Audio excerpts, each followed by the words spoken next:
Golem the Builder. This is Golem, the guardian of the village. He is big, he is strong, and he is very kind.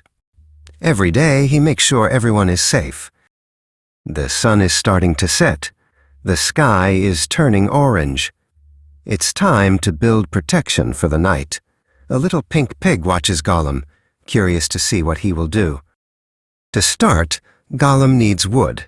He goes to a large, square tree and carefully gathers brown wooden blocks.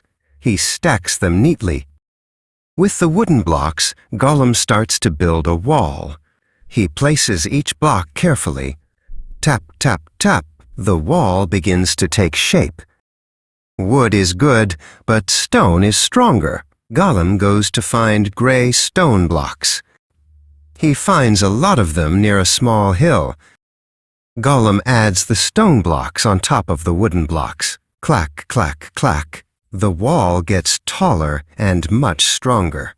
The little pig looks impressed. We need a window, Golem thinks. He takes some sand and turns it into shiny, transparent glass blocks.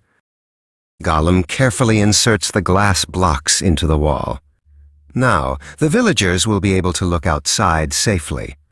The wall is almost finished. The wall is finished. It is big and strong. A villager comes closer and looks at Golem with a big smile. He is very happy. "Thank you, Golem," he says. The square moon shines in the sky. Behind the wall, the whole village is sleeping peacefully. Golem stands guard, silent and strong. Everyone is safe. Good night, Golem.